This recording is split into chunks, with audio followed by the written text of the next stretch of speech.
Good morning. I think we're just going to start today with Mr. Ager making an introduction for us. Thanks, Mr. Chair. Good morning, committee. Before we get started, I just wanted to introduce you to a new person in the room. Joining us from the University of Waterloo, we have Chris Sun, our new planning co-op student. He is with us here for the next 4 months through to December, so today he'll be observing the first Committee of Adjustment meeting, and then as we progress through his work term here, you'll be seeing his face more and more at the Committee of Adjustment. So welcome, Chris. We're very excited to have you, and yes, thank you all. Thank you. Thank you. Welcome, Chris. And I'd like to welcome everyone to today's hearings. The Committee of Adjustment is appointed by Council to consider applications for consents and minor variances to the zoning bylaw. Please be advised that any applicant or agent that is in attendance in person at today's hearing for a specific application may leave the hearing once their application has been considered by the committee. Any applicant, agent, or member of the public wishing to address the committee for a specific application is reminded that presentations are limited to 10 minutes per person. And could I please have a motion to adopt today's agenda? Watson and Strength. And would the Secretary Treasurer please read the resolution to adopt the agenda? Thank you. Moved by Member Watson, seconded by Member Strength. Be it resolved that the agenda of the Gravenhurst Committee of Adjustment meeting dated September 20th be adopted. Thank you. And do we have the vote on that? Please vote on your console. Thank you.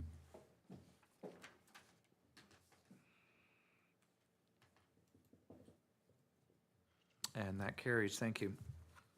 Do any committee members have any comments with regards to the minutes to be adopted today? Seeing none, could I have a motion to adopt the minutes, please? Sims and Strength.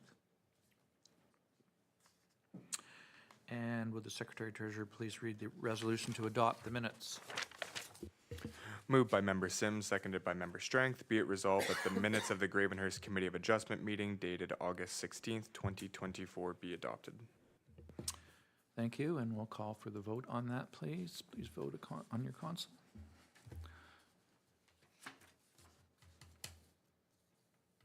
And that carries. Thank you. Do any committee members have a pecuniary interest in the applications being heard today? Thank you. And in accordance with Section 11 of the Committee of Adjustment Procedural Bylaw, I'll now ask the Secretary Treasurer if they have received any requests for adjournment, deferral, or withdrawal from the applicant or agent for any application on today's agenda. Mr. Chair, we've received no requests. So the Committee of Adjustment will today consider a cancellation certificate for a consent under ongoing business and one consent application for the 2 proposed lots under public hearings. The Planning Act requires that a public hearing be held before the Committee of Adjustment decides whether or not to pass a consent or a minor variance. The public hearing serves 2 purposes. First, to present to the Committee of Adjustment and the public the details and the background to the application, and second, to receive comments from the public and agencies before a decision is made. I will briefly summarize the procedure to be used for the hearing. The Secretary Treasurer, Adam Ager, will advise as to when, how, and to whom notice of the public hearing was circulated. The planners, Angela Giacattis or Andrew Clark, will provide any other information that is relevant to the application and summarize any correspondence on file.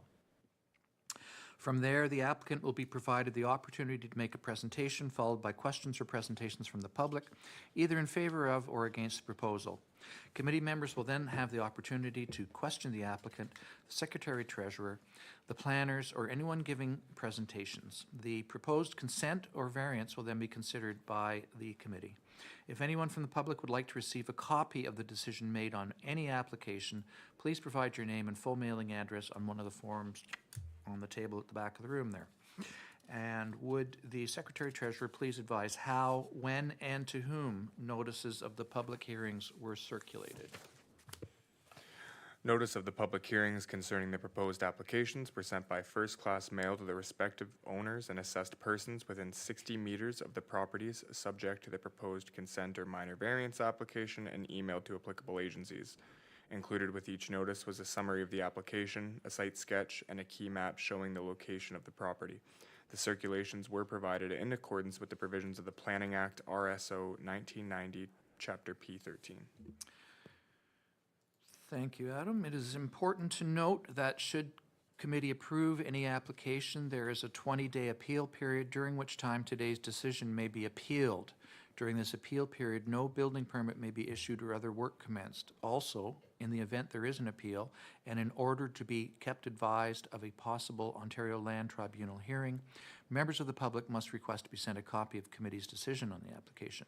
It should be noted that Bill 23 no longer allows third-party appeals. Only the applicant, the municipality, and certain public bodies will be able to appeal a minor variance or a consent decision. So we will now deal with the application for a cancellation certificate under ongoing business, and I now declare this to be consideration of a cancellation certificate for Break and DeRoche. I will now ask the senior planner, Angela Jakatis, to please provide any additional information that may be relevant. Good morning. Thank you.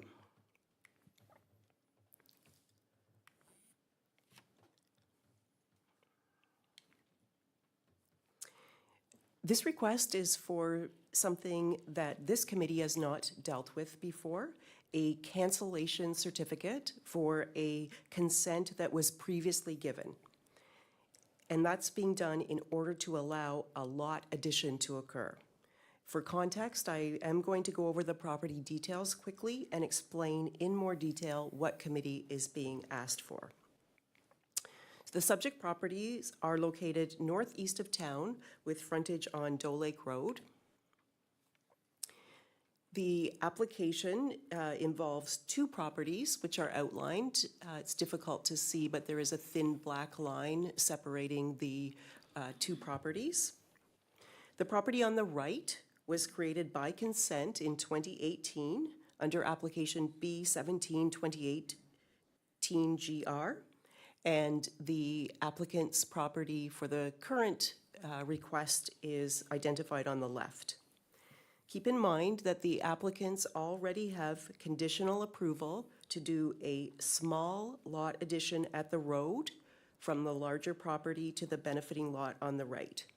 And just as a bit of locational context, you can see Doe Lake at the far left of the slide.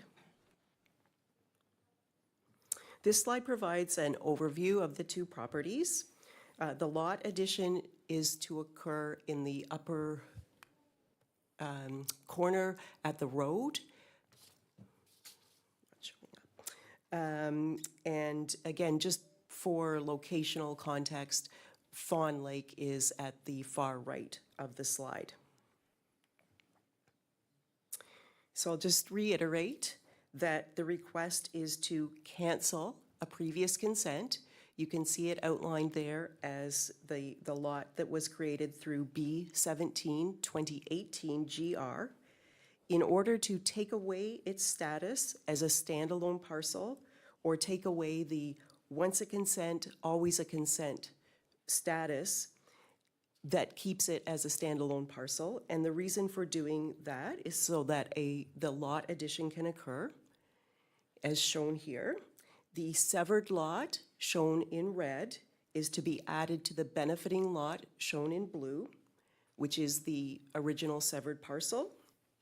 And as previously stated, committee has not seen this type of request. One reason being that it was not even an option until the Planning Act changed in January of 2022. And remember that you're not being asked to approve the lot addition. That was already approved, but there was a condition with the lot addition that the cancellation certificate be approved so that the severed parcel could merge with the benefiting land, which would lose its status as a severed lot. There are no regulations in the Planning Act pertaining to a cancellation certificate, so unlike the applications usually considered by Committee of Adjustment, minor variances and consents, there are no application, notice, posting, or circulation requirements. As no circulation occurred, no comments were received. So I just have 3 photos, and only to provide locational context. You can see the photos aren't current with the snow on the ground, but this is standing on the severed lot, looking across the retained lot. Doe Lake Road is behind me and out of the frame to the right. The severed lot encompasses the parking lot for the Tree Museum, the sign for which is shown here. The sign that's posted is not for today's request, and the rest of the right-of-way associated with the Tree Museum crosses the benefiting lot. So by transferring this parking lot, it keeps all of that arrangement together on the same property. Nothing is changing on the ground. There are no new entrances. The parking area is for the the parking area for the Tree Museum will be part of the same property that the access trail is on. So again, the lot addition shown in red, which is that parking lot, the merits of that lot addition have already been reviewed and approved, including official plan conformity, zoning bylaw compliance. This request only relates to the mechanics of allowing the lot addition to occur as was intended through the approval of that lot addition application. So canceling a certificate for B17 2018 GR, will result in the merger and creation of a larger parcel.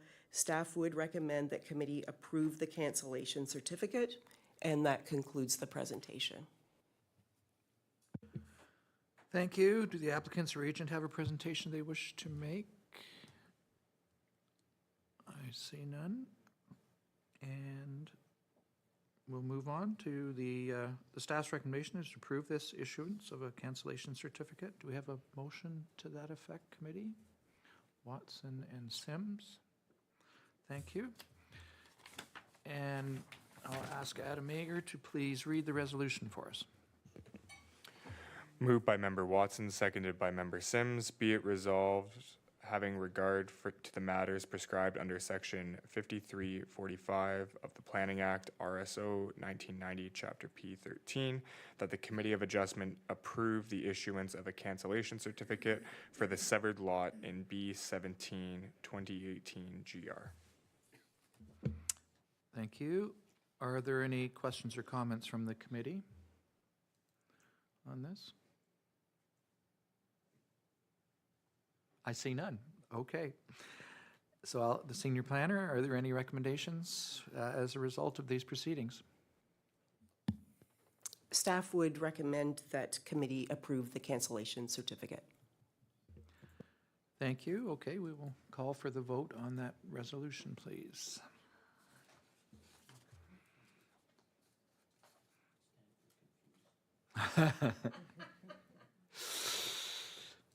I don't think we're going to see a lot of these, are we? No. And that carries. Thank you very much. And I now declare this matter to be concluded. Okay, and I now declare this to be a public hearing for application B 09 and 10 2024 GR for 2836924 Ontario Inc. And I will now ask the planner, Andrew Clark, to please provide any additional information that may be relevant.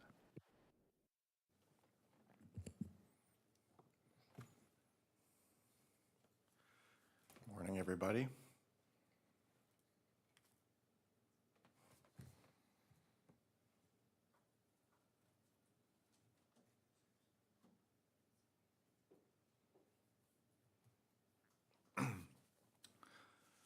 So the subject property is in the northwestern area of the town of Gravenhurst urban settlement area. It's a backlot property that's located to the south and east of Lake Muskoka. The property fronts onto and is accessed from Bryden's Bay Road. It is designated waterfront area in the official plan and is zoned residential backlot. The property is within an existing residential waterfront area, which generally consists of smaller lots that are well vegetated with frontage on Lake Muskoka. A large town-owned block to the southeast also abuts the property, which supports the Bryden's Bay Trail. The property is vacant and well vegetated. It's relatively flat along the road, but does contain areas with moderate and steeper sloping upwards from the west and downwards from the north and southeast when moving further into it. It's worth noting that this property was recently used to support a portion of the Bridens Bay Trail, where there was an agreement between the former owner and the town to permit public use. At the request of the former owner, the trail's been removed from the property and relocated to the public road allowance that borders the lands to the southwest, which was finalized in December of 2023. It's also worth noting these lands have since changed ownership, and I'll show that trail location later on. Applications have been submitted in order to permit the creation of 2 new lots and retain 1 lot for a total of 3 lots with frontage on Bridens Bay Road. As seen on the site plan on screen, the proposal seeks to sever 1 new lot with an area of 1.2 hectares and frontage of 150 meters, which is to the left on the site plan, to sever a second lot with an area of 1 hectare and frontage of 150 meters, which is to the right, and to retain 1 lot with an area of 2 hectares and frontage of 92 meters, which is in the middle in green there. You can note that the frontage of this lot is measured as a straight line between the side lot lines. The severed lots satisfy the minimum area and frontage requirements in the town zoning bylaw. However, the proposal also seeks to rezone the proposed retained lot to permit a minimum frontage of 92 meters, where 150 meters should be required. A zoning amendment application has been submitted concurrently with these applications to address this and will be considered at this month's Planning Council meeting. Comments of no objection were received from the Chief Building Official, Deputy Treasurer, Infrastructure Technologist, and the Deputy Fire Chief. The Infrastructure Services Department has requested the grading plans be provided for the lots, that lighting on the property is dark sky compliant, and that entrance locations are marked for their consideration for entrance permits. Staff have included a condition to require that grading plans are submitted and approved prior to the issuance of any building permits on these lots, should they be approved. Dark sky compliant outdoor lighting would be required in accordance with the town's dark sky bylaw, and the applicant has also marked the location of potential entrances on the property, and the Infrastructure Services Department has reviewed these and does not have objections to these locations. 8 written comments have also been provided by members of the public in the neighboring area. Concerns have been expressed about the lands having water access, about appropriate road access for entrances, and about developing and intensifying the lands, including environmental and drainage impacts and changes to the existing neighborhood character, along with the former trail that was on the property. Requests have been made to reinstate the Bridens Bay Trail on this property through an easement, to prohibit the use of short-term rentals on the properties, and to require that appropriate building envelopes are identified. With respect to these comments, I note that the lots are not proposed to have water access. Potential entrances locations have been marked as referenced above, and the Infrastructure Services Department has reviewed these and does not have objections to entrance permits being issued on these lots. Grading plans have been requested as a condition of approval to ensure negative drainage impacts do not occur to the road or abutting properties. The current zoning of the properties will limit the scale of development that is permitted, and the proposed lots are sized to allow development to occur that remains outside of identified slope constraints. Staff have also recommended a condition for natural features on the property, which would include tree stands and outcropping to be preserved outside of development footprint areas, which are approved by the town through the building permit process. With respect to the trail request, staff are of the opinion that any public access to the land should be determined between the respective private property owners to the appropriate legal processes. And finally, short-term rentals are regulated through the town's short-term rental bylaw already, and would require a license to first be approved by the town to allow this use. Moving into our site photos, this looks west into severed lot number 2 from Bridens Bay Road. The pink flagged area on the tree is a potential entrance location that was marked. You can note that this area is well vegetated and relatively flat. This is moving further west into the proposed lot, noting that the topography does slope downwards and flatten out again. This shows the sight line looking south down Bridens Bay Road from the potential lot entrance. And this shows the approximate sight line looking north. Again, you can see the pink flag about here, where an entrance is proposed. Moving north, this looks west at the potential entrance location for the proposed retained lot. Here's a better view of the front portion of the retained property, which is relatively flat. This looks south to the rear of the retained property, noting it does slope downwards quite significantly. From the front area, it does appear to flatten out more at the bottom of this slope. This shows the sight line looking south from the proposed retained lot down Bridens Bay Road. And this shows the sight line looking north. Again, we can note that the road does curve sharply around this portion of the property, the northeast corner. Moving west, this looks south into severed lot number 1 from the potential entrance location that was marked. This looks further into the severed lot, noting the natural terrain, which consists of some outcropping, but again, you can see remains relatively flat in this area at least. This shows the sight line looking northeast towards where the retained lot where Bridens Bay Road curves around it, as well as a neighboring entrance on the left-hand side. And this shows the sight line looking southwest where Bridens Bay Road eventually ends. Now here's moving west and then south. This is taken from the road allowance abutting the subject lands and shows the area of the Bridens Bay Trailhead, which was rerouted from the property to this location to maintain public access. Again, it was at the request of the former owner. And this looks north up the road allowance, which acts as the new trailhead and leads back to Bridens Bay Road. So staff are satisfied the application satisfies the requirements in the town's official plan and zoning bylaw as outlined in the accompanying report, and would recommend the applications be approved subject to conditions which will be noted on the screen. These conditions do include rezoning the retained lot to permit the requested frontage, and the applicant entering into a consent agreement with the town to require grading plans prior to development and to preserve natural features outside of approved building footprints. And that concludes staff's presentation. Thank you. Thank you very much, Mr. Clark. And at this time, I'll ask for comments from the agent, Savas Veratis, who has registered to address us electronically. Welcome, Savas. Can you hear Thank us? you. This is the first time I've used this system remotely, so I'm hoping everything goes well. Can you hear me okay? Yes, we can hear you fine. You can Perfect. Please proceed. So my name is Savas Veratis. I'm from Plan Muskoka. I'm here representing the applicants as their agent and as a registered professional planner. I think Mr. Clark did a really good job outlining this application. He's gone over all the merits of the application the same way I would. Has provided a good sort of commentary on the objections that have been received. So I don't really have a lot to add as a result of that. I don't want to duplicate all his work. So I will say that these 3 lots are fairly large lots. There's a lot of concern that these lots would be clear cut or development of these lots would ruin the character of the area. These lots are significantly larger than the waterfront lots that they abut across the road from them.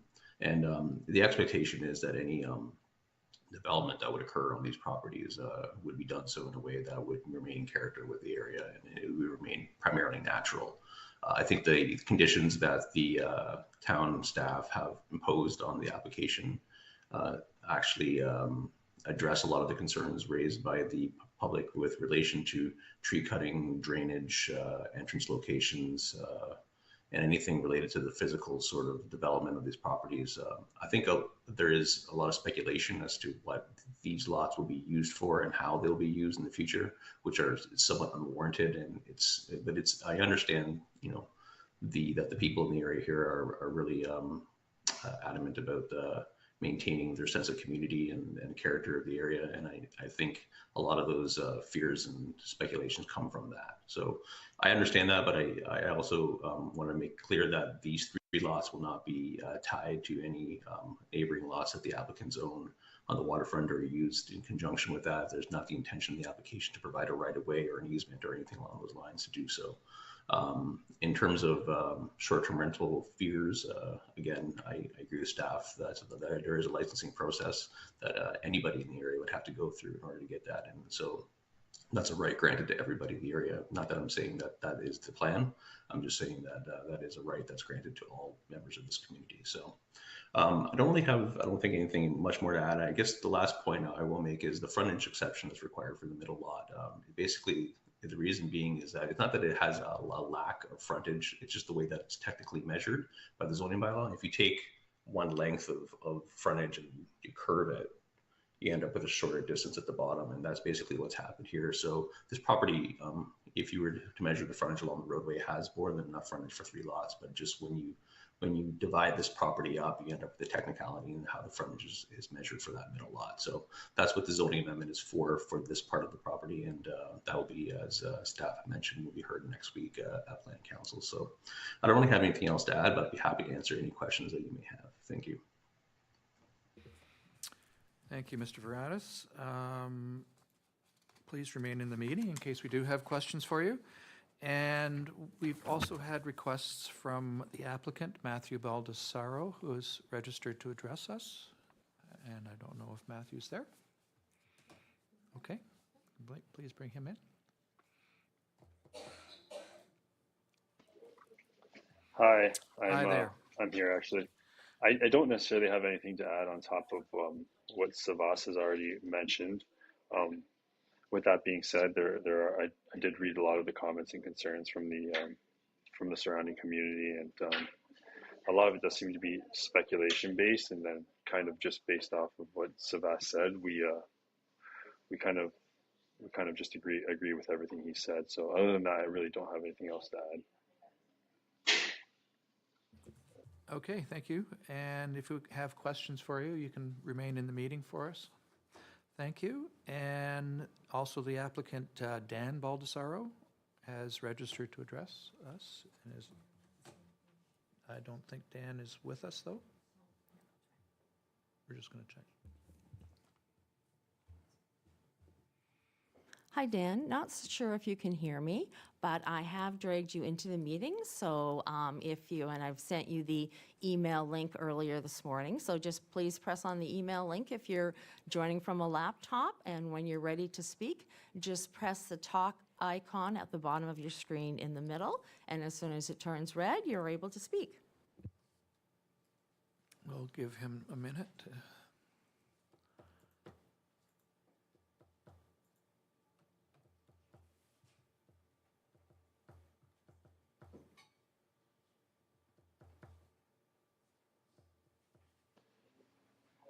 His little ones are actually sick right now, so he might be at the hospital with them. I'm not sure if he's Okay. if he's was able to make the meeting. Okay, so I guess we'll go ahead, and if he does come in, we could perhaps add him later. And we also had Robert. So we're moving on to members of comments from members of the public now. Oh, I'm sorry. But isn't that he's a member of the public? Yes. Yes. So we have comments from Robert Cherendoff, who's registered to address us electronically. And we'll bring him into the meeting.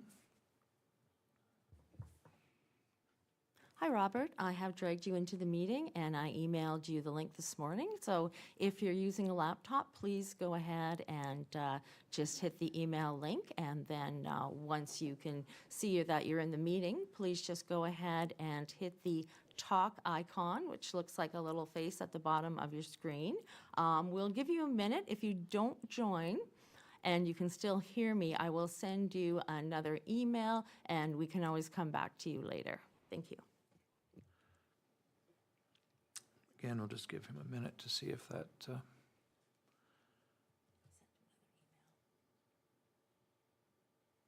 Okay.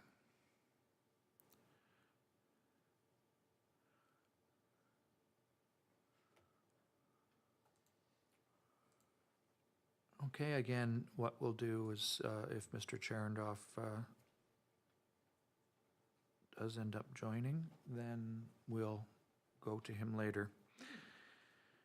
Okay, thank you. So are there any other members of the public who are present today who wish to comment on this application or ask questions? If so, please approach the podium, and we would need your name and mailing address and follow with your comments.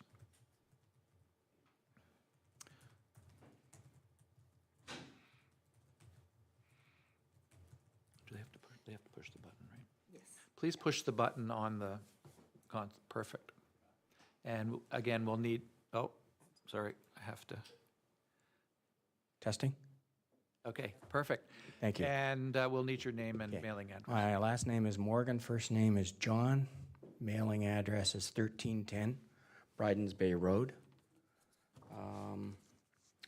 Mr. Cherndorf did email me, say he might not be able to make this meeting today, so in his stead, he's asked me to read a letter on his family's behalf, if that is okay. Mr. Cherndorf is representing his 94-year-old mother, Evelyn Cherndorf, who owns the family cottage at 1323 Bridens Bay Road, Lot 22, which borders on the lot beneficially owned by the Baldessaro family through the Ontario Numbered Corporation. He is unable to attend the meeting, and as a result, he's asked me to speak in his behalf. The severance of Block D, the Baldessaros are requesting a zoning change to sever the property known as Block D into 3 lots so they can build 3 dwellings, 1 on each lot, as well as building a flat-roofed boathouse. This proposal threatens to change the character of our neighborhood, degrade the environment, and create an unsafe obstacle to accessing our boathouse and dock within a narrow waterway. The latter, unfortunately, is not part of this meeting. With regard to the first application, the Baldessaros have issued responses to the question about their intent, stating they would like to build a family retreat, which would include a beautiful family cottage on Lot 21, surrounded by additional cabins for our growing family to enjoy, unquote. They go on to say, intention is to preserve the natural beauty of the land and not put cumbersome structures on it, but ones that complements nature and is minimally invasive to the environment, unquote. It is our position, which we understand is shared by several other residents on Bridens Bay and members of the Muskoka Bay Association, that this presents several problems. 1, since the town only allows 1 dwelling per lot, severing into 3 will add 2 additional dwellings and all that goes with it.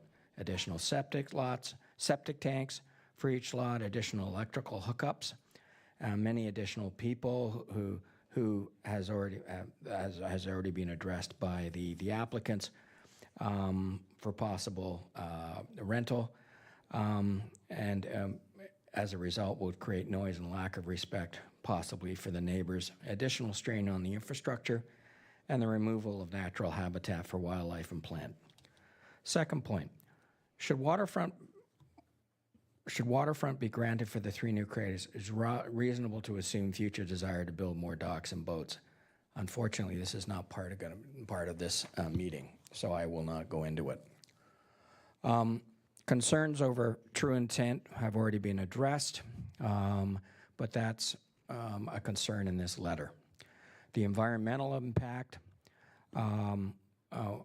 basically the family says we have worked diligently for 48 years to protect the natural beauty and purity of this area, clearing garbage from lake and land, and we resist any circumstance that might endanger that, what all of us have regarded as the most beautiful place on earth. We are concerned that the Baldessaros renters, again, by assurance by the Baldessaros at this meeting, it would not happen, would not share these values. This would have a terrible effect on the surrounding properties on both Bridens Bay Road as well as Old Portage Road. As well, the added stress to the environment as a result of having to add utilities, water access, will be bad for the ecological balance of this area. We are aware of hawk nests and other natural habitats in the vicinity of the proposed construction, and this will certainly harm or destroy these as well as harm to the fisheries in the immediate environs. Needless to say, we need to consciously work to conserve these habitats in Muskoka Bay and elsewhere in the region. The next paragraph deals with the proposal to build boathouse. I will not read that into record because it's not part of this. Okay. Finally, our goals for the reasons stated above, we urge the town to reject the zoning amendment to subdivide Block D into 3 parts and to reject the application to approve the proposed boathouse. However, notwithstanding the above, if the town decides in favor of the applicant, as a condition of a as a condition of approval, the town should permit the use of the subdivided properties, should prohibit the use of the subdivided properties for short-term rentals. That has already been addressed. If the town decides in favor of the applicant for the building plan, which includes a boathouse, again, it's outside of this application, it should place restrictions on the building permit to ensure that the boathouse is limited in size and orientation. Our family, namely Sheridan's, would like assurances that should damage occur to the boathouse or dock, that again is for another meeting. I would now like to address and reiterate the points that have already been made to council. I can tell from Mr. Clark's presentation that in areas for the topography, I don't think he has adequately described the topography and its impact on the abutting properties. For myself and my neighbor, Mr. Palin, we have a significant dip in the topography from the Lot D subdivision, which has necessitated us, between the two of us, to take remedial action to ensure the lack of erosion between the two properties when there is significant runoff from water on Lot D. We have done so, and at this point in time, it seems to have, the remedial action has worked. So from a practical perspective, we are already dealing with the runoff. Further deforestation of that area would, in my opinion, increase that runoff. And it is going directly into Lake Muskoka.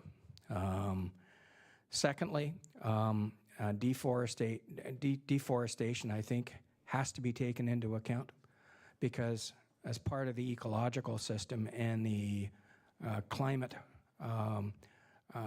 remediation, the forests do have a benefit to diffusing water energy running downhill.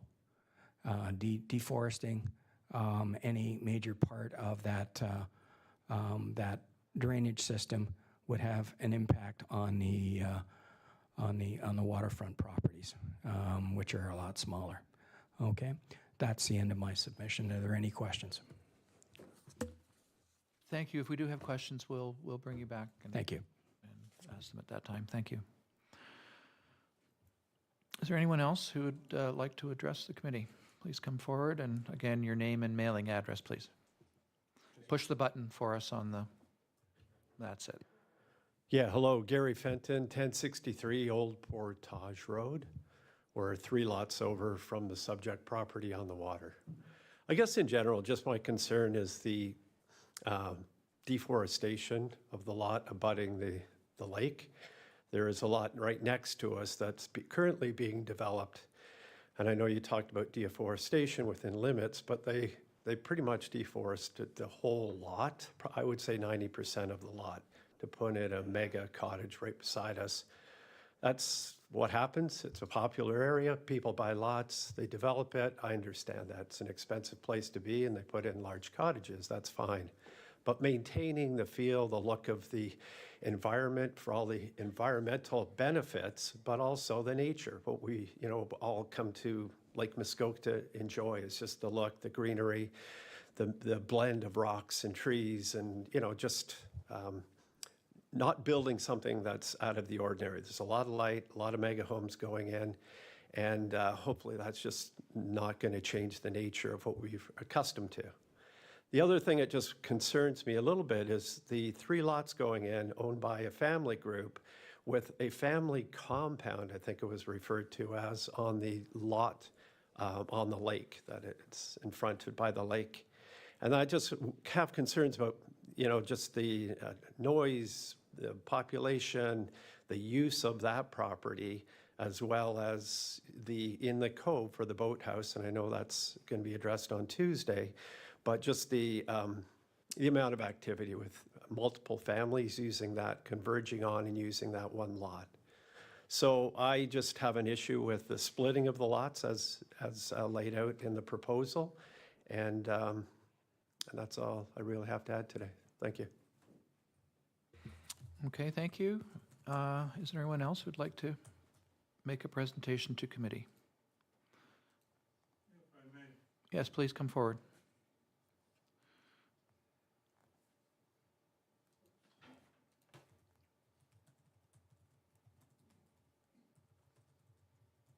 And again, please push the button on the console there to speak and give us your name and mailing address. Thank you. Yes, good morning. My name's Al Ward, and my address is on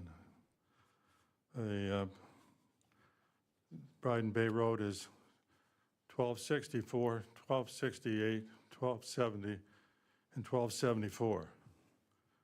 Now, well, that adds up to just under 600 feet of frontage.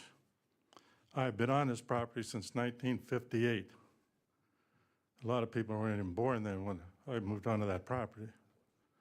But respectfully speaking, the fact is, you know, I know the property behind us, and I look at one of the entranceways that goes across from one of my properties, and probably there's 150 feet there, and they talk about having that as the roadway. It drops off about 50 feet right down. So there's no way that what you put on this plan that you've given us, that's going to happen. Now, my other great concern is talking, as Mr. Morgan has with flooding at his place. I had to spend $35,000 to protect my residents at 1270 because the water off the roads goes right down my driveway onto that. The town put a culvert in there to run off that property onto my property without asking me. And so I have a little concern and trust when I hear people talking, but only one is going to be on a lot. And then now they're talking about rentals, and then they can, that one can come to be 2 or 3, Lord only knows. The other thing is, having been there for that length of time, it surprises me why anybody would even want to live on that property, because of the fact is that you cannot even see Lake Muskoka. And why would you want to come up and spend that money and not be able to even to go for a swim in Lake Muskoka? But anyway, that's my thoughts on this whole thing, that you have to be very careful in what you allow in this and make sure it's not changed 2 years from now, and that, other things happen on my property, because I got enough problems. And if anybody wanted to come out, I can show you where the pumps that I have, 2 of them coming out on my property to direct that water, and it's all coming from that property. Thank you.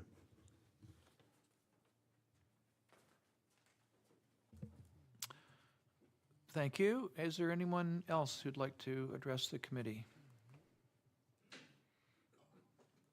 Please come forward.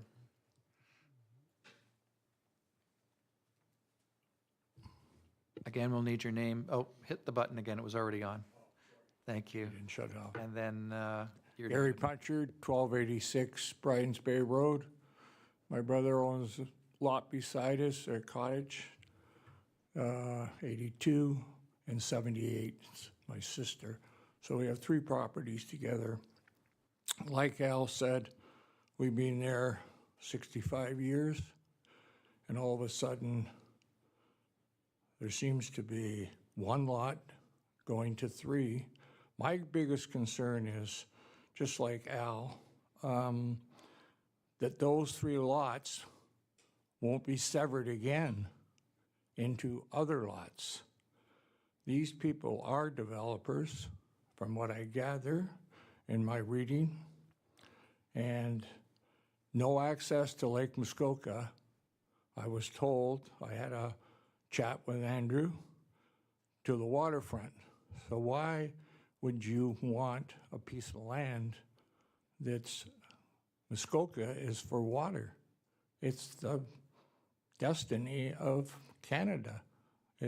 Everybody wants to be here. So my biggest concern is no water access from the back lots, and it'll be severed again. Thank you.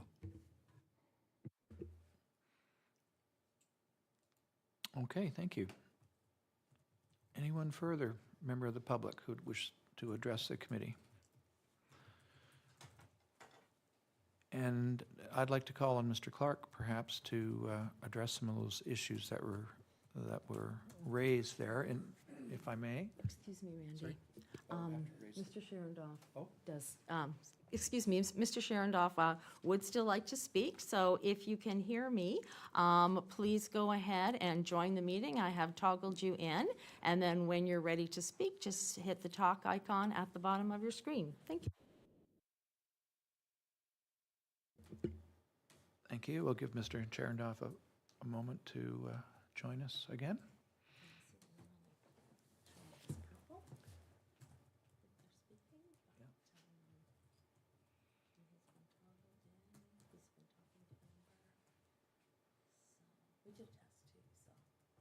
Okay. I don't know if he can hear us, though, is he? I'm not sure. He said he got the link. Oh, okay. So he's been speaking to Amber. Just a moment, and we'll sort this out. Thank you. Sometimes the electronic access is a little problematic for some. It took a minute the other day. Yeah. Just give him a minute.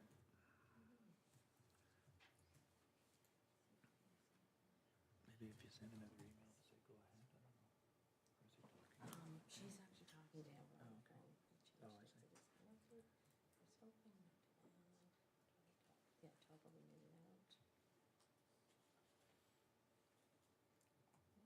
toggle the minute out.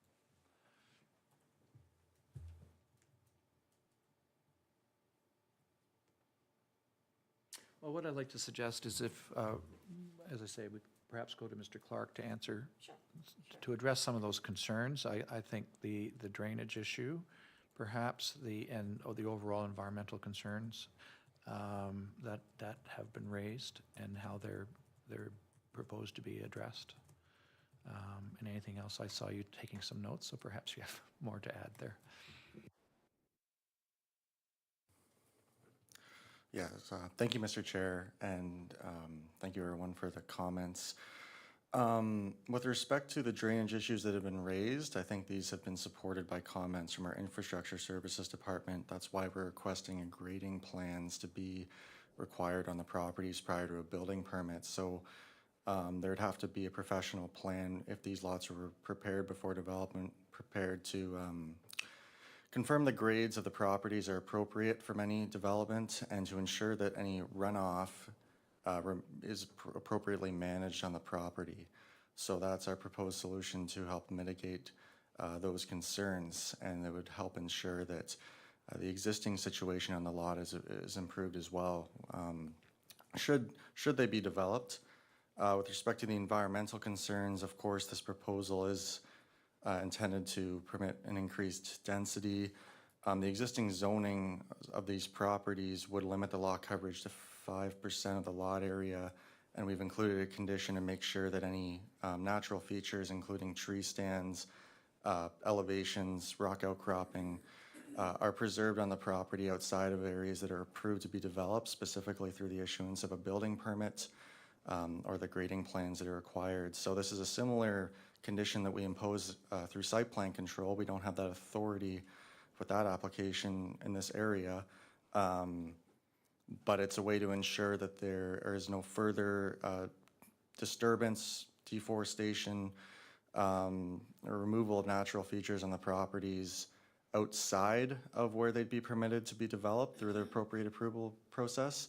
And that would give the town an enforcement mechanism too, should widespread clearing activities, for example, occur, similarly to how we do things through site plan control.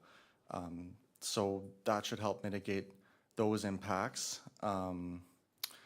With respect to future severance potential, the official plan has minimum lot area and frontage requirements for backlots. It's important to note that residential backlots are defined in our official plan and our zoning bylaw already. So when you think about future severance potential, these lots already are basically at the minimum requirements that could be supportable. Of course, we have the retained lots frontage is a straight line, but there's a technicality where the running frontage does exceed 150 meters, which is also prescribed in the official plan. So long story short, it would be unlikely we could support any future severance potential on these lots. They wouldn't be appropriately sized should an additional severance be proposed on any of them. And I hope that I think that addresses most of the points. And just to reiterate that these residential backlots by nature don't have water access, they have access on a road, and there's no proposal to permit legal access onto waterfront lands through this application. So any other questions I'm happy to address. Thank you. So I think, just to sum up what I heard, in terms of the drainage issues, that a drainage plan presumably prepared by an engineer would likely be required. And it sounds also like there's little chance of subdivision after this again.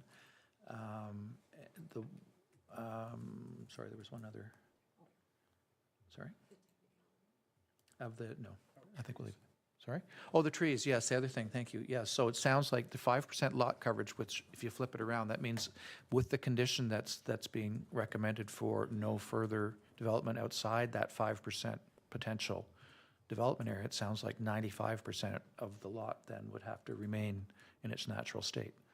Is that correct?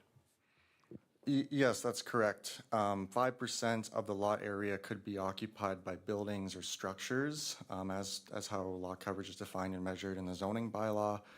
This would leave 95% of the lots areas that can't be developed, and then the condition would further impose restrictions on site alteration and clearing these areas already. So the zoning bylaw already caps how much development can occur. This is an extra layer to ensure that there's not unnecessary clear cutting or blasting, for example, to just alter the appearance of the properties outside of those areas. And to be fair, I guess the 5% is the actual building coverage, so there would be some clearing, of course, additional clearing around that area, but it's a significant portion of the property would be required to remain natural. Yes, that's correct. Okay, do we have? He is in. I think we have Mr. Cherndorf now, so we'll listen to his comments. Good morning. Thank you very much. My apologies. For some reason, my link expired, so I couldn't join. I was kind of jumping around crazy, but I thank John Morgan for speaking on my behalf, as I would have been very upset if we weren't able to convey our message, our comments. I would, however, like to add a couple of points, regarding our concerns about true intent. I will be, by the way, appearing on Tuesday afternoon to discuss the boathouse issue, but we'll reserve that for that time. But we have learned that the Baldessaro family does own and operate a real estate portfolio in the Niagara region, consisting primarily of multi-unit and single-family residential properties, and these are operated as short-term rental properties. Furthermore, it came to our attention that they also own similar properties in the Walker's Point area in Muskoka that are also operated as short-term rental properties. And we are concerned that this multi-dwelling proposal the Balds are making will convert the property into a high turnover commercial rental business, completely out of character with the neighborhood and in contravention of Gravenhurst zoning laws. The proposed requirement to have separate waterfront frontage for a family retreat lends to this concern, and we do urge the town of Gravenhurst to be skeptical of the stated intent. We have heard various comments regarding the environmental impact. Yes, we are aware of several habitats. There are hawk and owl nests in the vicinity that will be at risk of being harmed or destroyed. as well as harm to the fisheries in the immediate environs, as John Morgan mentioned on our behalf. And we are wanting to conscientiously and consciously work to conserve these habitats in Muskoka Bay and elsewhere in the region. I don't think I'll repeat all the other comments that were already made. And again, the proposed boathouse issue we will reserve for Tuesday afternoon. So that's all I have to say at the moment. You know, we do have issues, and we appreciate the opportunity to speak this morning. Thank you very much for that. And thank you for your comments. Okay. Yeah, if you could just remain in the meeting, Mr. Cherndorf, in case committee has further questions. I don't know if there's anything further, Mr. Clark, you could address in that. I don't think there was. Okay. Any further comments from the public? Okay, so we'll move on. Oh, I'm sorry. Go ahead. I didn't see you. Sorry. Please hit your button and give us your name and mailing address. My name is Brian Punchard, 1282 Bridens Bay Road. I just have a question for Andrew on this 5% issue. Can you give me an approximate idea of how big a cottage or square footage you could build on one of these lots at 5%? Because I know what I have on a 100-foot lot, and I'm at maximum. I just can't visualize how much 5% is on the size of these lots, but it's got to be a very significant number of square feet. Mr. Clark, are you able to provide that number?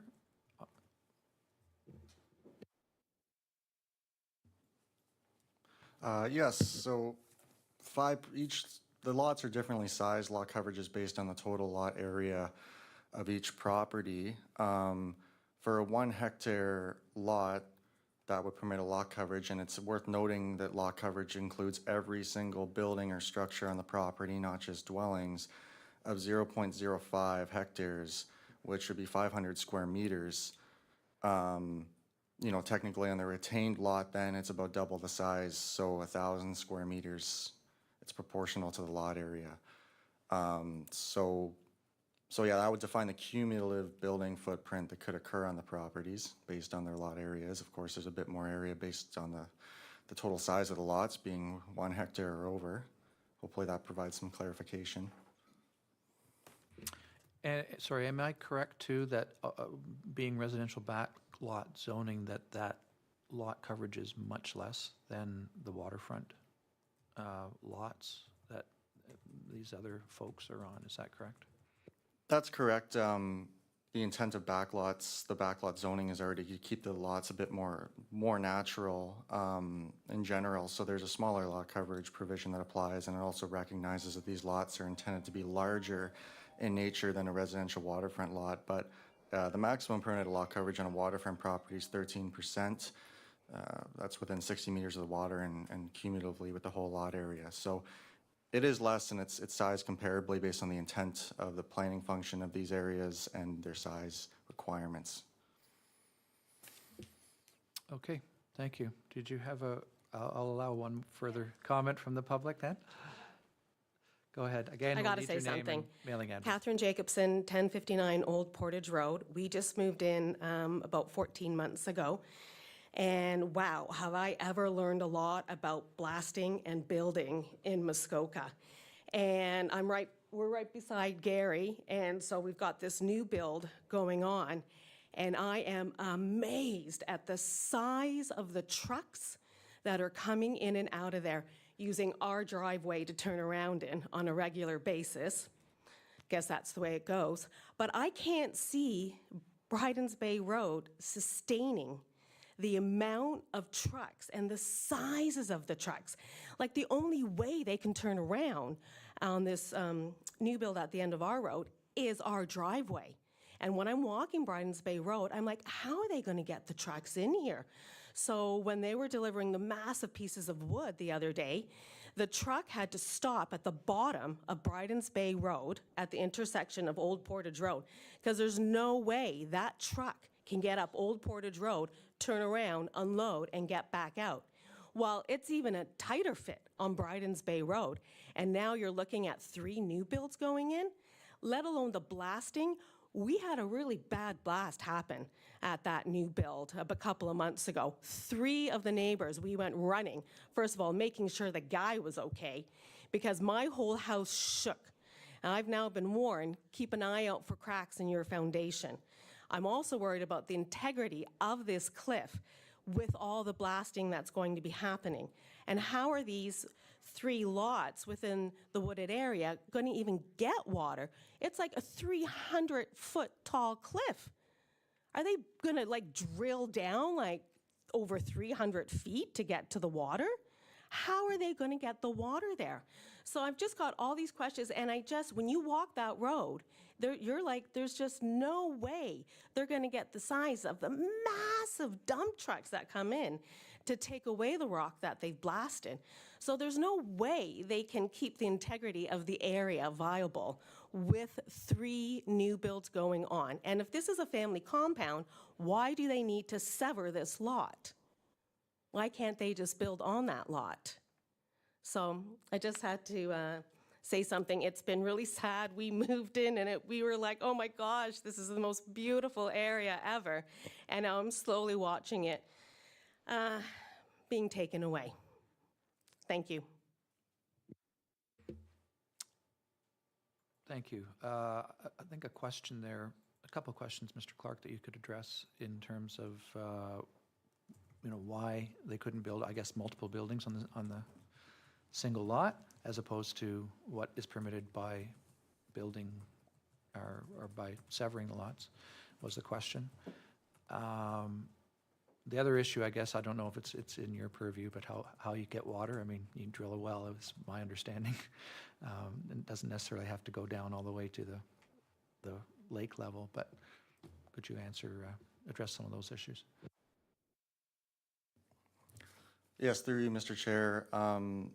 Currently, the lot, it's zoned residential backlot. It has development rights for 1 dwelling. That's established through the zoning bylaw. It's also established through the official plan that 1 dwelling per lot is permitted in the waterfront area. So that's why there's an intended severance. There's obviously other reasons people sever in terms of being able to convey land, but in terms of development potential, each lot would permit 1 dwelling. So you'd have, as mentioned previously, an additional density of 2 extra units that could be permitted if the severance was approved. So hopefully that answers or provides some clarity to that with respect to our town's zoning bylaw and official plan. And then we go through the lot creation process to confirm the appropriateness of the dimensions to suit that development. And yeah, water access would be assumed to be gained from a well, and that would be based on our sizing requirements for lots. We don't have concerns based on replacement, but the overall design and function needs to be confirmed by a licensed well installer, which is the case for rural properties that don't have direct water access on their shorelines, for example, or obviously services in the urban area. Hopefully that answers those 2 points. Okay, thank you. If there's nothing further from the public, we'll move on with committee here. The staff's recommendation is to approve this consent, and does committee wish to bring forward a motion that to effect, or another motion? Okay, that's Ungerman and Strength. And I'll ask Adam Ager to please read the resolution for us. Moved by member, is it working now? There we go. Moved by member Ungerman, seconded by member Strength. Be it resolved that having regard to the matters prescribed under section 5312 of the Planning Act, RSO 1990, chapter P13, that consent be granted for application number B09 B10 2024 GR 2836924 Ontario Inc., conditional upon 1, a deed and or schedule or certificate of consent for the severed lots be submitted to the Secretary Treasurer, along with the registered paper copy of the reference plan. 2, a digital drawing of the reference plan, AutoCAD version 13, compatible with PDF version, shall be provided to the town. A fee per lot being created be paid in accordance with the current fees and services charges bylaw. 3, cash in lieu of parkland. Dedication be paid to the town of Gravenhurst in the amount of 5% of the assessed value of the vacant lots in accordance with bylaw 9749. 4, the subject lands be brought into conformity with the zoning bylaw by means of the retained lands being zoned to recognize their resultant frontage. And 5, the applicant enter into a consent agreement with the town of Gravenhurst in order to require the preparation of a grading plan prior to the development of each property to the satisfaction of the Director of Infrastructure Services, and to require the preservation of existing natural features, including trees, on the properties outside of approved development locations.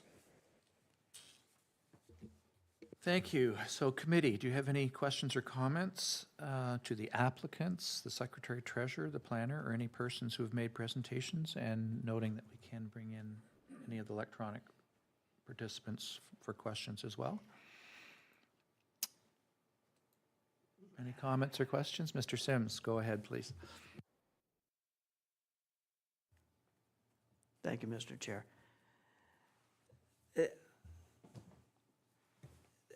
One of the real values of having a public meeting, or this is a hearing, I guess, isn't it? Public hearing like this is to hear the voice of the community. So actually, I thank you all for commenting and giving the concerns. For me, this is one of the really important values of this committee is hearing the voices of the public. And it appears that a number of items that have come up, including this whole waterfront issue, is out of the venue, out of today's discussion. But there's just the notion that this is going on independently, I think, raises the stakes a little wee bit, because if we're in full approval of this then goes to Planning Council, and next week, I think it is. And the two are somehow linked. But our concerns here, I don't think we're dealing with the water. Well, I know we're not dealing with the waterfront. It matters. I don't think we're dealing with the less than 150 meter frontage on Bridens Bay Road. Am I correct? That's also zoning. So that's Tuesday. But that is that correct? Yeah. That lack of frontage for me doesn't raise a major concern, because it's a technicality of how this is calculated. So there's a lot of road frontage. But a few matters do really hit home here. And I think the drainage is one major issue that's here. And I think public accountability to the public is really critical for our committee. And so I guess the question in my mind is whether the condition that has been applied, I think was the last condition that Andrew, or rather that Adam mentioned, was whether that's adequate. Because it sounds like there's already issues that exist on the road, being the peak of a big hunk of granite. We all know where the water is going to go. It's going to go down. So I guess my concern comes down to, of all the different things, we can't deal with short-term rentals, although that's horribly annoying. We don't deal with the 5%. That's not ours. It comes down to whether this is really adequate. Whether the costing is going to go to the developer as opposed to the town, because I don't think the town should be responsible for those costs. So I just sort of raise that as much a question as whether when these lots go to be developed, whether the grading plans are going to be stringent enough to really resolve the concerns. So, thoughts? That's all. Thank you. I'll ask Mr. Clark to, again, perhaps address that grading plan and what we are expecting in terms of changes or potential changes to the stormwater management, I guess, is really what it is.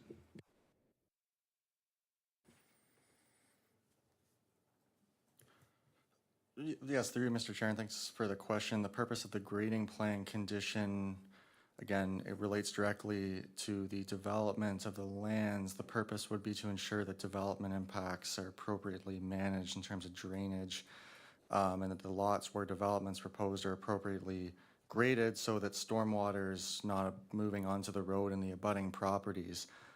I can't say I'm an expert on the existing drainage and hydrological characteristics, and that's why we ask for engineers or professional surveyors to confirm that. We'd be working with our infrastructure services department. As you see in the condition, it's to the satisfaction of our director to confirm that those grading plans are appropriate. So we'd be looking at ensuring any runoff from development is appropriately managed on the properties and doesn't impact other properties, and that there is an appropriate stormwater management system put in place on these lots to ensure that those additional drainage impacts, and potentially existing ones too, are appropriately addressed. And the development of the lots is what actually initiates the grading process to work with the topography to mitigate those drainage impacts in the first place. It's a pretty standard requirement through the review process of urban lots, for example, too, that once the lots are made, that they're appropriately graded so that those impacts are mitigated. So we'd be looking for a similar process here. So we'd be expecting a net benefit. We'd have to look at the plans and review them, but we'd be having our technical experts at the town associated with that process. And we'd be requiring professionals to prepare the plans to demonstrate that water can be appropriately managed on the properties. Yeah, you go ahead. I see Mr. Veratis wants to comment as well, but I don't know if I want to bring him in. Do you want to go ahead or? Well, if I, just a quick follow-up, if I could. A question, I guess, to the planners is that if these conditions are adequate and if they're stringent enough, are they locked to the properties? So just the sort of concept I'm following out, trying to understand. If some of these properties were then sold subsequently, would the same responsibilities to the owners apply? As far as drainage, this is not good, and I'm not worried. Well, I don't think it applies to short-term rentals and things, but related to that question is about whether it carries on, is that this grading plan is required because a site plan is not site plan approval is not required for the backlots. So follow-up, because one of the things that we have encountered in the past is that the staffing demands mean that site plan follow-up isn't always 100%. And that's not a criticism, by the way. That's just, I think I'm recounting history that we've heard here in the past. So if site plans are not necessarily followed up, are grading plans followed up stringently? Do you want to comment on that, Mr. Clark, and then we'll bring in Mr. Veratis as well for his comments? Yes, through you, Mr. Chair. So the recommendations for the grading plan, the preservation of natural features, they'd be imposed through a consent agreement. So it's another application process. It is a legal document we prepare that would require any owner to follow those conditions. It's registered on title, so it carries with the sale of the land. And with the grading plans, they'd be required prior or with the submission of a building permit to the town. So they'd have to be reviewed in conjunction with any sort of development proposal and approved before the building permit's approved, basically. So, we require this agreement to ensure that that is followed through on. When our building department staff review the permit, we also have the consent agreement on file on title of the lands to clearly indicate that, and for them to make sure that that's appropriately submitted at the building permit stage and then circulated to our infrastructure services department as well and ourselves to review the adequateness of those plans. So the intent of that mechanism is to ensure that this is followed up on, and it would apply to any owner of the property when they're submitting a building permit. Okay, thank you. I'll now bring in Mr. Veratis. Oh. Okay. There you go. Go Thanks, ahead, Mr. Chair. I just have a quick comment. I just want to make it clear that the existing lot does have existing development rights for 5% of its entire lot area. So by dividing this lot into three, we're not intensifying that coverage permission. It's not like we're tripling the amount of coverage that's allowed on the property by dividing it into three. We're just dividing the amount of coverage that's already permitted on the lands across 3 lots instead.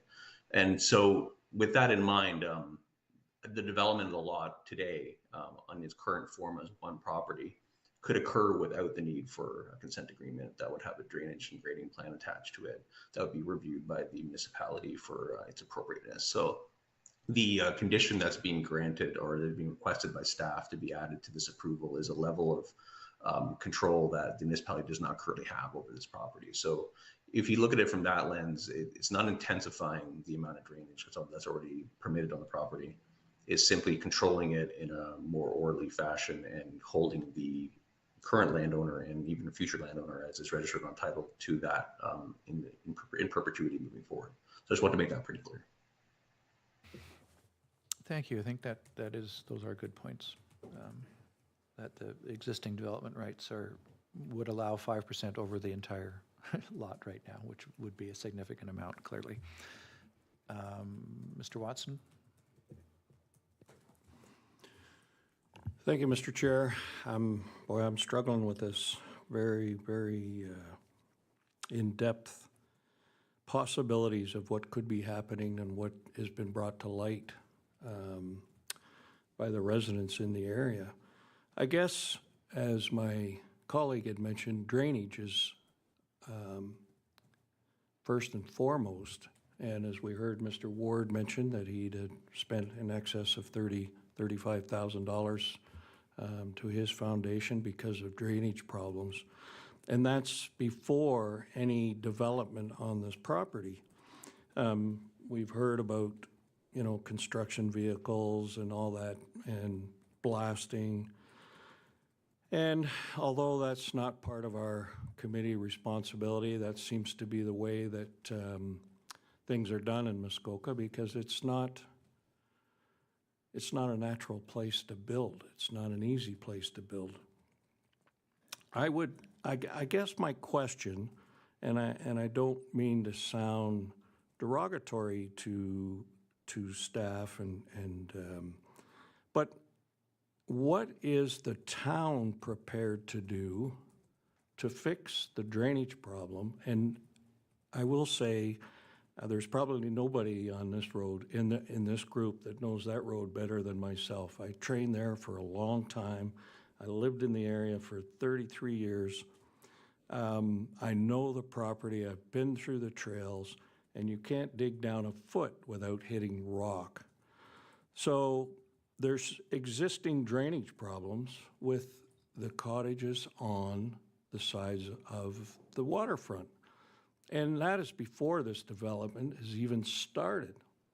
So my question would be, what is the town of Gravenhurst prepared to do to fix the roadway so that the existing properties are protected from the runoff that is happening? And obviously, I heard from the Palins that they've had to go to great expense to try and mitigate the runoff from Bridens Bay Road. I think that becomes a town responsibility for having a infrastructure that's not adequate, that carries water past folks' property. So that's my question, Mr. Chair. Thank you, Mr. Watson. I think, your question perhaps might be better directed to our Infrastructure Service Department, but perhaps Mr. Clark might want to comment. I don't know that he can speak on their behalf, but I'll put him on the spot. How's that?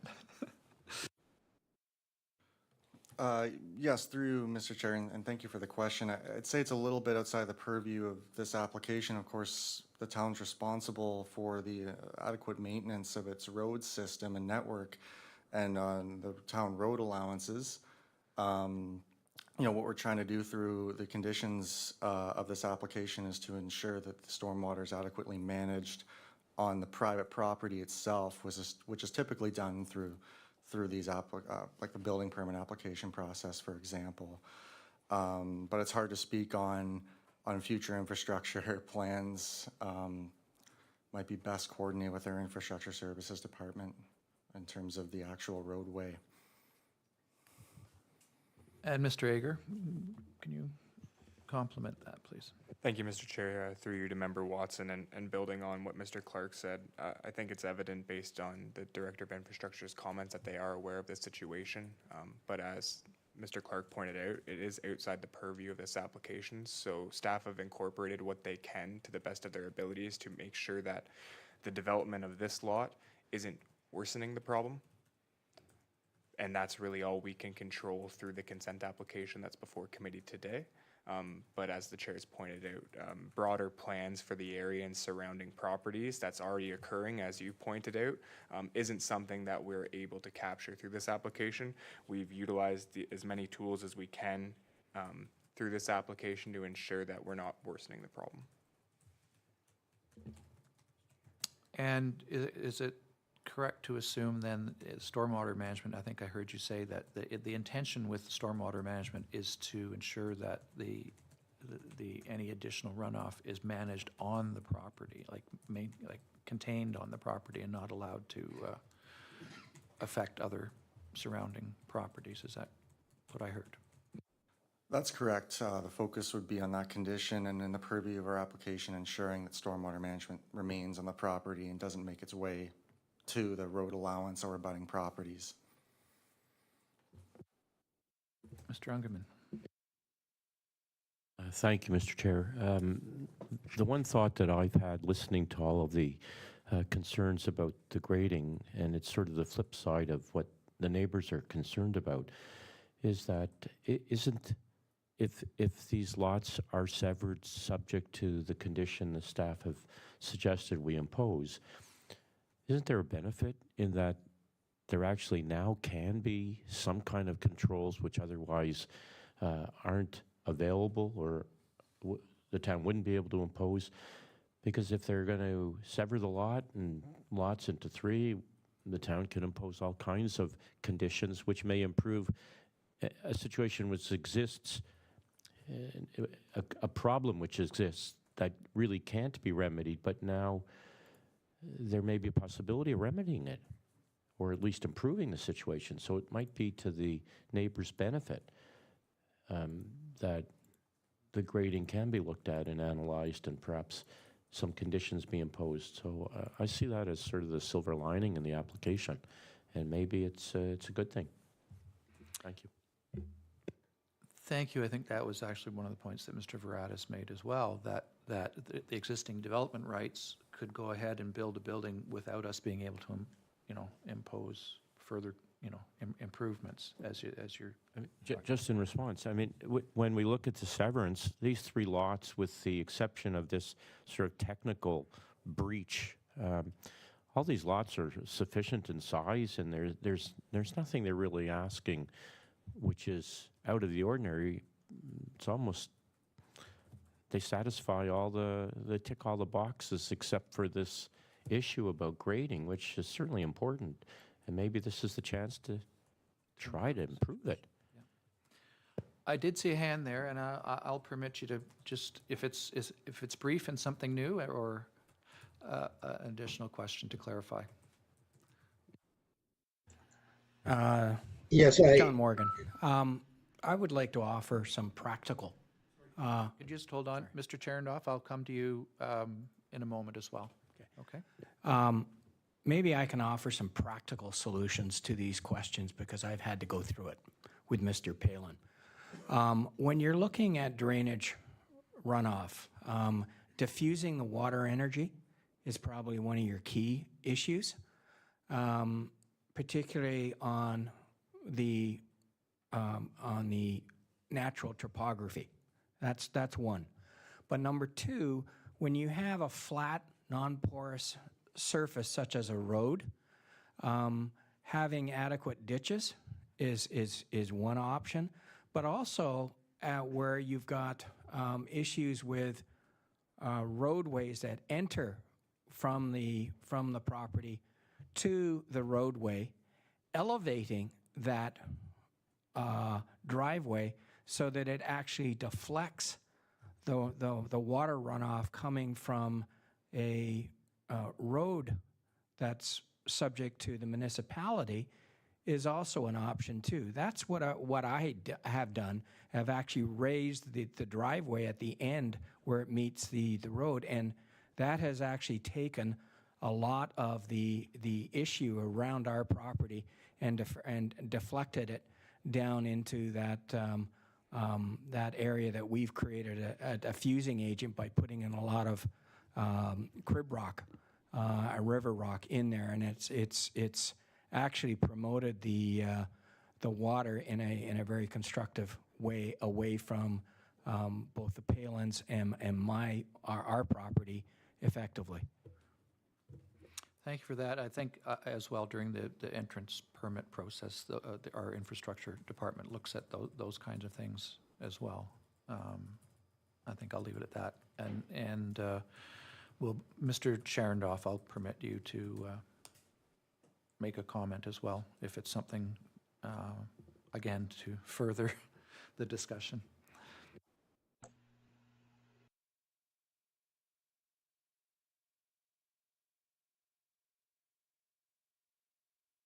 Mr. Charandoff, you're going to have to click again to request to speak. There you go. Okay, thank you. Here I am. I hit the wrong. I hit the wrong button that time. Okay.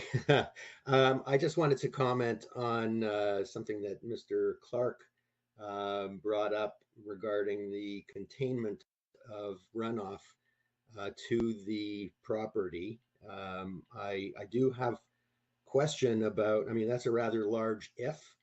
I am skeptical of the capability and the control of the runoff, keeping it on the existing property and away from surrounding properties like ours, who we are immediately next door. And so I just question how that's going to happen, and they can be so certain that it will not carry through to the neighboring property. That's all I wanted to add. Thank you very much. Thank you for that. That is the work of the civil engineers who look at these type of projects. Mr. Clark, did you want to just comment on that further, if you have anything else to add? Yes, through you, Mr. Chair. I reiterate that. That's why we ask for that plan to be prepared by a professional to demonstrate to us the appropriateness of the grading solution.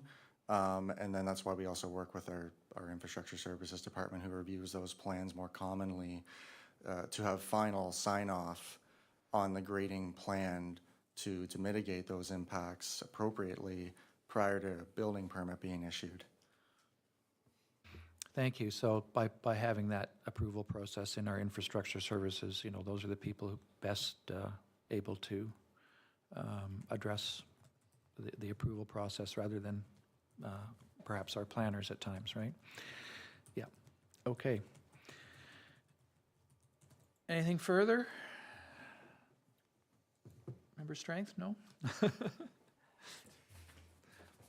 Well, if you're giving me the opportunity to speak, Mr. Chair, thank you, through you.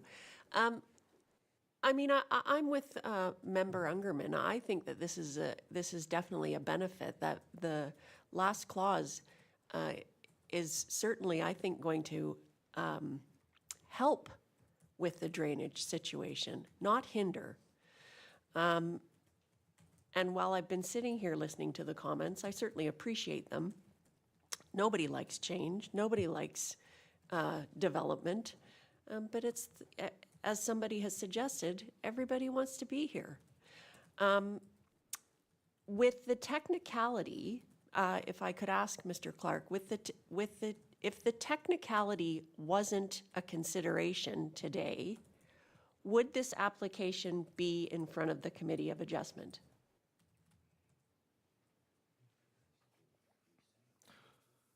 Through you, Mr. Chair, yes, thank you for the question. If the retained lot satisfied the minimum frontage as defined in the zoning bylaw as well, just like the other two separate lots, It could be delegated to staff for approval, but we do still circulate a notice to neighboring properties. And if there are contestations to the application, our delegation bylaw would require us to bring it to committee of adjustments. So it would start out as a delegated process for sure. It's hard to comment on. Of course, there's been some comments received from the public on this application, but it would really depend on if it was contested, if it would come to committee or not. Thank you. So what I heard there, that if it had not been contested, then it potentially, again, if it met the frontage requirement without the requirement of the zoning amendment, then there is a possibility that would just have been a technical severance and staff could have handled it. That's. Yeah, that's correct, subject to the application also not being contested through the circulation period. Yeah, thank you.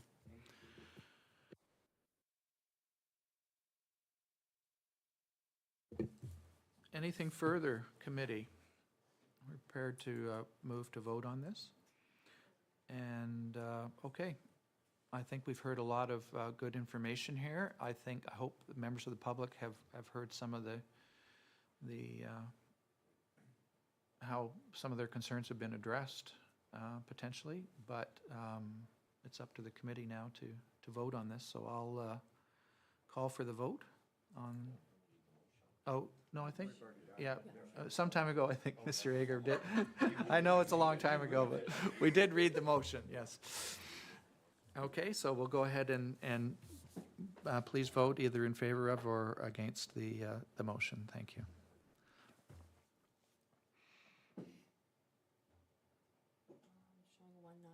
One not voted. There we go. Okay. Okay, and that carries. I now declare this public hearing to be concluded. I'll just remind folks that the technical piece that Member Strength was referring to, which is the frontage of the retained lot, will be discussed Tuesday at the Planning Council meeting, and that will be all of council, not our committee. Okay, and the next Committee of Adjustment meeting is on Friday, October 18th, and as there is no further business noted, could I have a motion to adjourn? Mr. Watson and Mr. Sims. And I think we have to vote on that.